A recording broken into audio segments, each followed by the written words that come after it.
नहीं हो सकती। 1907 में प्रेमचंद की उपन्यास आई थी दुनिया का सबसे अनमोल रत्न। मैं प्रेमचंद के शब्दों में व्यक्त करूंगी कि खून का यह आखिरी कतरा जो वतन की हिफाजत में गिरे दुनिया का सबसे अनमोल रत्न है। प्रेमचंद जी के शब्दों में अपने वतन के राष्ट्र प्रेम की झलक नजर आती है। प्रेमचंद जी ने रूढ़िवादी कुप्रथा का विरोध किया, साथ साथ राष्ट्र राज में भी उनकी उपन्यास का कोई मोल और कोई जोड़ नहीं है। जुलूस की बात करें, प्रेमाश्रम की बात करें, 1922 में आई उनकी उपन्यास प्रेमाश्रम जो वर्ग संघर्ष पर आधारित थी। हर उपन्यास से एक नई समाज की समस्या और समाधान यानी कि जन साधारण की समस्याओं और भावनाओं को लेकर जो साहित्यकार काम कर रहे थे वो मुंशी प्रेमचंद। हम लोग अभी कई वक्ताओं को मुंशी प्रेमचंद जी के उपन्यास के हवाले से सुन रहे हैं जिसमें वो परंपरा के संकट पर और मुंशी प्रेमचंद जी की लेखनी पर रोशनी डाल रहे हैं। इसी क्रम में आगे हम भी वक्ता को आमंत्रित करना चाहते हैं। वो हमारे बीच आए हुए ऐसे वक्ता है जो काफी दूर से मुजफ्फरपुर से हमारे बीच आए, अपना कीमती वक्त दिया और हमारे आज के कार्यक्रम में उनकी शिरकत ही हमारे लिए एक बहुत बड़ी कह सकते हैं खुशी की बात है। तो हमारे बीच अपने वक्तव्य रखने आए हैं। हमारे बीच मौजूद है प्रोफेसर रमेश टिकमल जी। मैं उनसे आग्रह करूंगी कि आए और अपने वक्तव्य से हमें परिचित कराएं।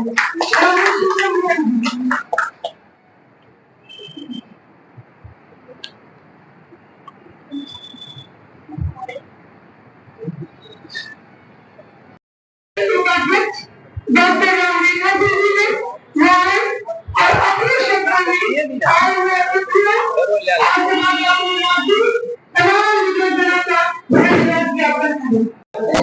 प्रगतिशील लेखक संघ बेगूसराय के द्वारा प्रेमचंद जयंती धूमधाम से मनाई गई।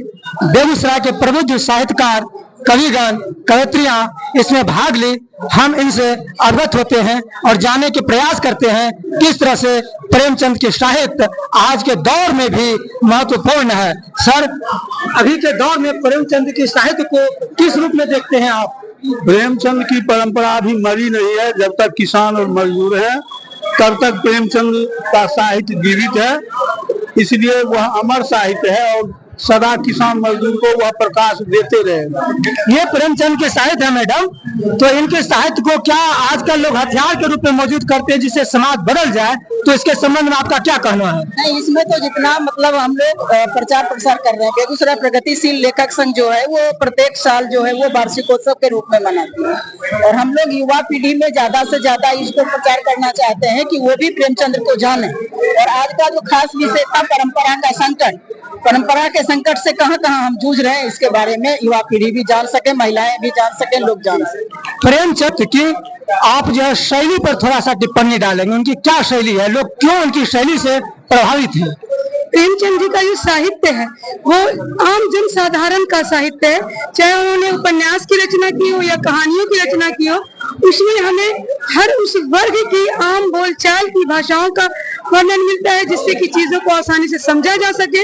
हर वर्ग उसको खुद से जोड़ कर देखता है, चाहे वो महिला हो, किसान हो, जमींदार वर्ग हो, पुरोहित हो, अधिकारी वर्ग हो, वो हर पहलू को टच करते हैं और हर व्यक्ति उससे खुद का जुड़ाव महसूस करता है। तो प्रेमचंद कहीं न कहीं हम सब में जीवित है, बिल्कुल। और हमें प्रेमचंद जी को पढ़ना चाहिए और पढ़कर उन कुरीतियों, उन रूढ़िवादिताओं से लड़ने के लिए समाज को तैयार करना चाहिए जिससे वो उस समय लड़ रहे थे और कहीं न कहीं आज भी लड़ने की जरूरत मौजूद है समाज के भीतर। यानी प्रेमचंद की साहित्य आज भी संघर्षशील बना हुआ है जो समाज को एक दर्पण देने का काम करता है। बहुत बहुत धन्यवाद मैडम। प्रेमचंद की जो साहित्य है और अभी का जो दौर है, माहौल है, इसमें आप किस तरह का सामंजस्य पा रहे हैं?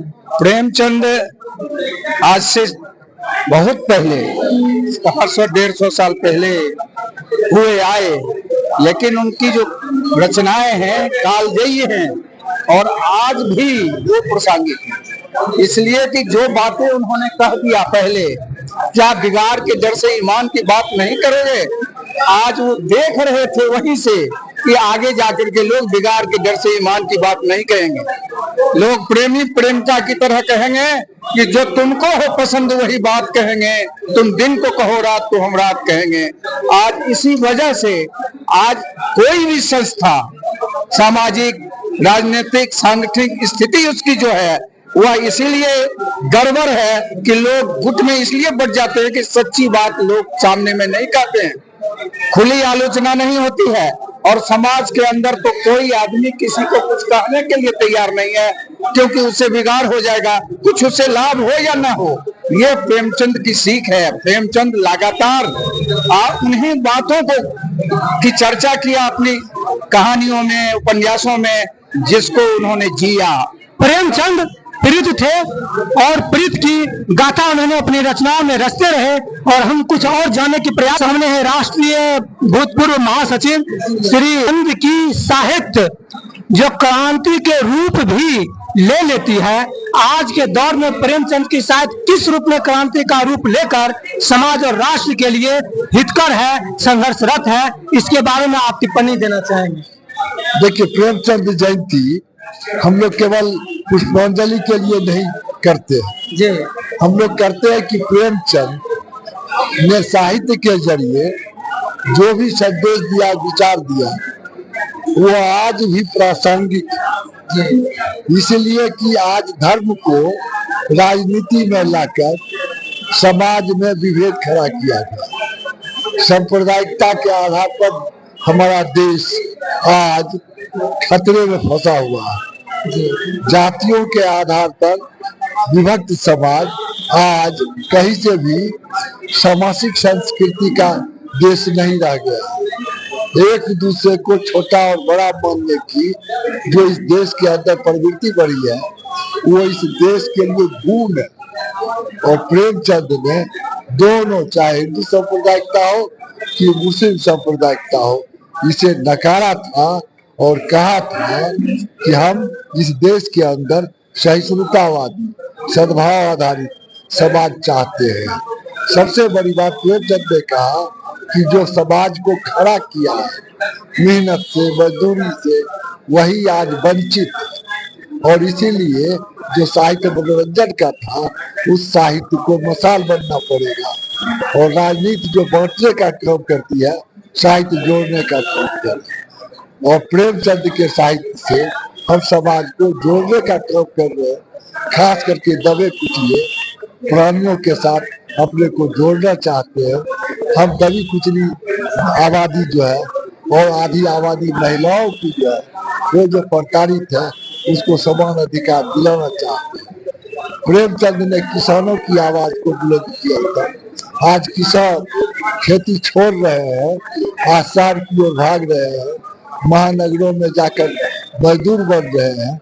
हम प्रेमचंद के इस अधूरे काम को कि किसानों का राज हो, मजदूरों का राज बने, दबे शोषित इंसान आगे बढ़े और उनको दबाने वाले समाज के अंदर कमजोर पड़े, एक नई जिंदगी, बेहतर जिंदगी सबको मिल सके।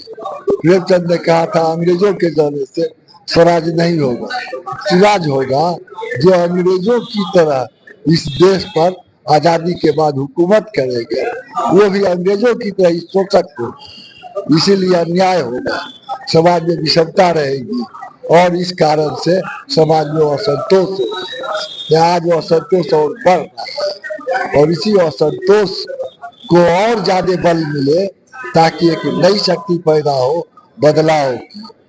प्रेमचंद के अनुसार, क्योंकि प्रेमचंद ने आज समाज से उम्मीद की थी, निराश हुए, गांधीवाद के करीब गए, वहां थक गए तो मार्क्सवाद के करीब हुए, मार्क्सवादी नहीं बने।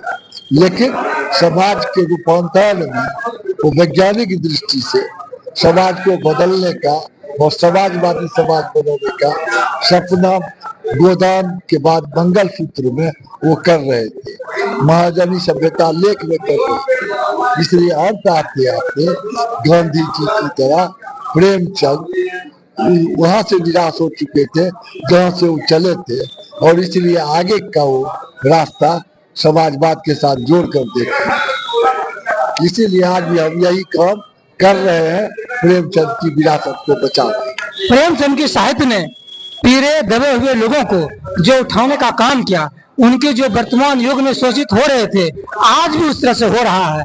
इसलिए सर का कहना है कि प्रेमचंद की साहित्य आज भी जरूरत है। इसी के बल पर समाज को बदला जा सकता है, सुंदर समाज बनाया जा सकता है, सभी को समान अधिकार दिया जा सकता है और राष्ट्रीय स्तर पर राष्ट्र को विकसित करने में उनकी साहित्य हथियार का रूप ले सकता है। और इन साहित्यिक हथियार को आज के साहित्यकारों ने, कलाकारों ने अपना लिया है। निश्चित तौर पर एक सुंदर समाज और सुंदर राष्ट्र बन सकेगा। धन्यवाद।